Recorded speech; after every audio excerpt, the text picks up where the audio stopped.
कोशिका पार्ट 1 में हमने कोशिका का परिचय, कोशिका का आकार इत्यादि के बारे में हमने चर्चा की थी। अब कोशिका सेल पार्ट 2 में हम कोशिका के प्रकार की चर्चा करेंगे।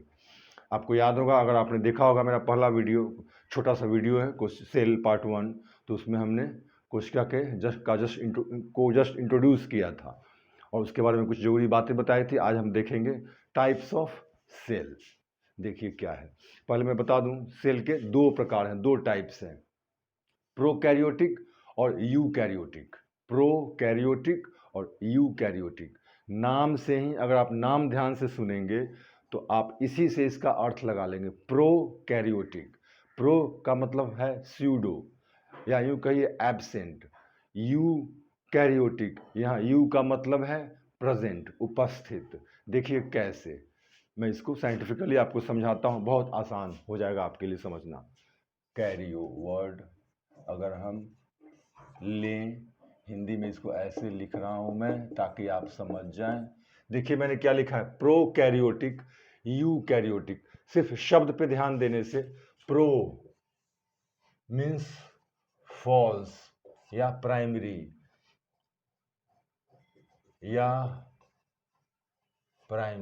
या फिर एब्सेंट,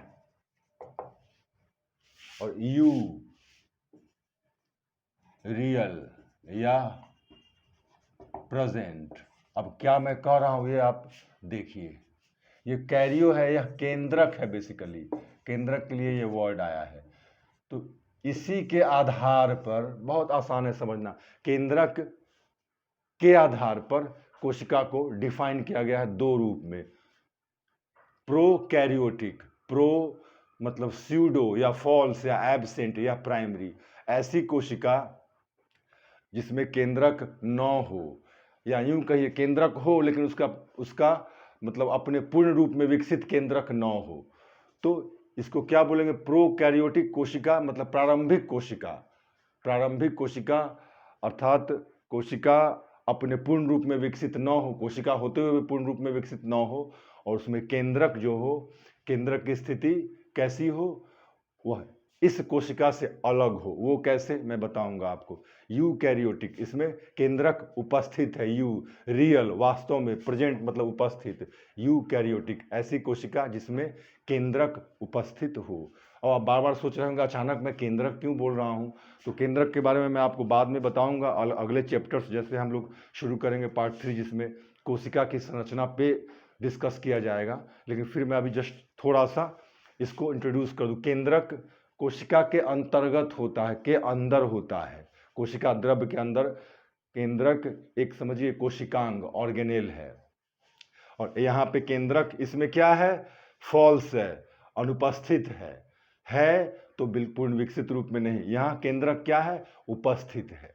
इसीलिए इस आधार पर दोनों को प्रोकैरियोटिक, यूकैरियोटिक, यह प्रारंभिक कोशिका इसीलिए कहलाती है, आदिम या प्रारंभिक कोशिका, पूर्ण रूप से विकसित नहीं, और यह यूकैरियोटिक, पूर्ण रूप से विकसित कोशिका जिसमें केंद्रक होता है।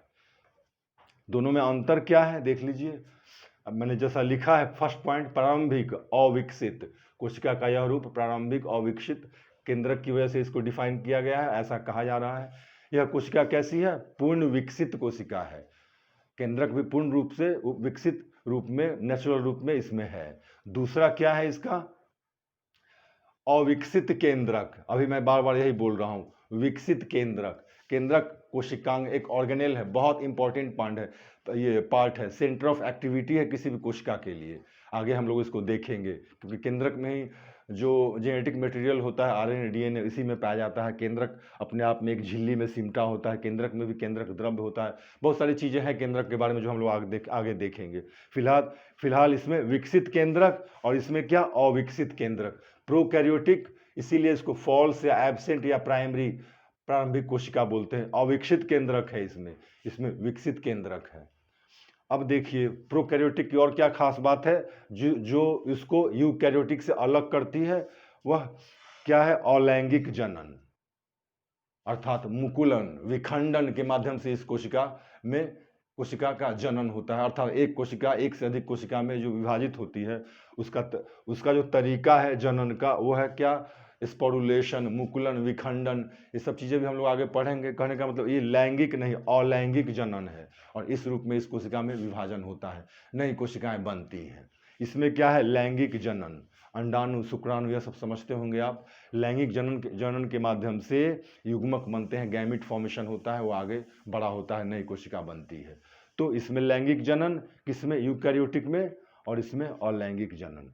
कोशिका विभाजन जैसा मैंने अभी आपको कहा विखंडन और मुकुलन के द्वारा इसमें होता है। यह अलैंगिक जनन का तरीका है, प्रकार है, विखंडन, मुकुलन।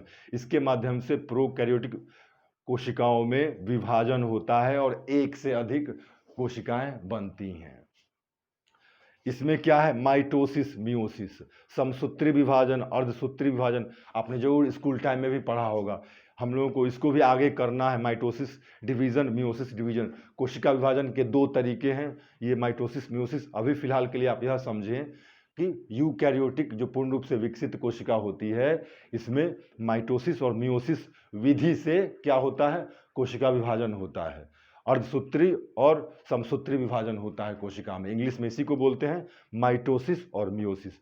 इसका हम लोग आगे अगले सेल के अलग अलग बाद वाले पार्ट में इसको हम लोग एक्सप्लेन करेंगे।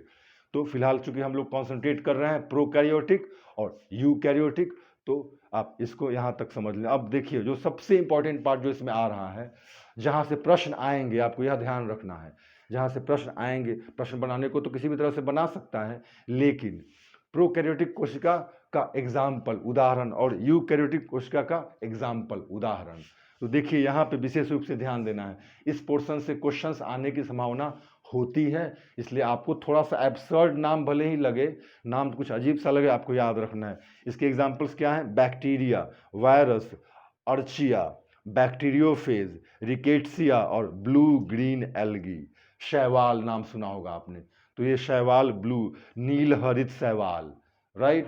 तो ब्लू ग्रीन एल्गी, अर्चिया, अर्चिया भी अजीब सा नाम है लेकिन घबराने की बात नहीं है, यूनिसेल्यूलर ऑर्गेनिज्म है, एक कोशिकीय प्राणी है। पहले इसको बैक्टीरिया मानते थे लोग, लेकिन बाद में इसको अलग तरीके से एक जीव के रूप में, छोटे माइक्रो ऑर्गेनिज्म के रूप में इसको डिफाइन किया गया था। बैक्टीरिया, वायरस, वायरस में तो वैसे सेल होता ही नहीं, आपको पता है, उसमें प्रोटीन और न्यूक्लिक अम्ल होता है, लेकिन तो वैसे भी आप समझ रहे हैं कि ये क्या है, ये कोशिका का प्रारंभिक रूप है, पूर्ण विकसित कोशिका नहीं है, इसलिए हम कह सकते हैं। तो ये कहाँ, ये जो प्रोकैरियोटिक कोशिका है यह किस किस में पाया जाता है, आपको क्या याद रखना है, बैक्टीरिया, वायरस, अर्चिया, बैक्टीरियोफेज। ये बैक्टीरियोफेज से आपको लग रहा होगा पता नहीं ये क्या है। बैक्टीरियोफेज एक तरह का वायरस है जो बैक्टीरिया को अपना शिकार बनाता है, अर्थात बैक्टीरिया ही उसका होस्ट है, उस बैक्टीरिया पर ये परजीवी के रूप में, पैरासाइट के रूप में रहता है और अपना पोषण करता है। आपको पता है अगर कोई होस्ट ना हो तो वायरस क्या है, बिल्कुल डेड है, कुछ नहीं है, वायरस का अपने आप में कोई अस्तित्व नहीं है। इसीलिए तो सजीव और निर्जीव के बीच का ये कि यह कड़ी कहलाता है। तो बैक्टीरियोफेज कुछ और नहीं, एक ऐसा वायरस जो बैक्टीरिया को अपना, बैक्टीरिया पर परजीवी के रूप में निवास करता हो। तो आपको याद रखना है बैक्टीरिया, वायरस, अर्चिया, बैक्टीरियोफेज, रिकेट्सिया और ब्लू ग्रीन एल्गी। इनमें क्या पाया जाता है, प्रोकैरियोट कोशिकाएं पाई जाती हैं, अर्थात प्रोकैरियोटिक कोशिका किस में पाई जाती है, तो इन सब में पाई जाती है। अब यूकैरियोटिक की बात करें तो बहुत आसान है, ऑल सेल्स ऑफ कौन, ह्यूमन और एनिमल, मानव या जंतु के सभी की सभी कोशिकाएं, प्लस में एल्गी, एल्गी मतलब शैवाल, इसमें यहाँ क्या ब्लू ग्रीन एल्गी को छोड़कर बाकी जो एल्गी है उसमें पाया जाता है यूकैरियोटिक, और साथ साथ बाकी ह्यूमन एनिमल सेल्स में भी ये कोशिकाएं पाई जाती हैं, क्या, यूकैरियोटिक। तो आप समझ गए होंगे प्रोकैरियोटिक और यूकैरियोटिक के बीच का अंतर आप समझ गए होंगे। कैसे डिफाइन करेंगे, केंद्रक की उपस्थिति या उसके विकास के संदर्भ में।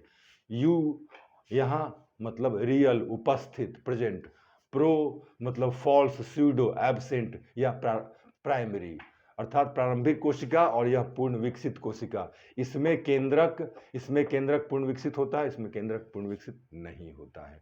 यह कोशिका का प्रकार है।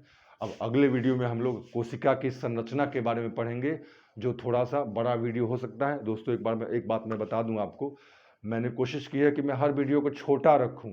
चाहूँ तो मैं एक वीडियो बनाऊं जिसमें सारी बातें शामिल हो जाएं, लेकिन परेशानी क्या है, आपको भी एक वीडियो सुनने के लगेगा कि हाँ मैंने सब कुछ सुन लिया और सब कुछ याद हो गया। एक्चुअल में एक बार में सब कुछ सुन लेने से सारी बातें याद नहीं होती, बिल्कुल प्रैक्टिकल एक्सपीरियंस से आप फील करेंगे। तो मैंने सोचा मैं क्यों ना छोटे छोटे वीडियोज़ के माध्यम से आपको इन चीज़ों के बारे में बताऊं, आपको थोड़ा कम बोरिंग भी लगेगा और आपके लिए खुराक कम होगी, बहुत आसानी से आप उसको डाइजेस्ट कर पाएंगे। तो अगला सेल पार्ट 3 में हम लोग कोशिका की संरचना पर विचार करेंगे। तब तक के लिए आप इसको ध्यान से पढ़ें। Thank you.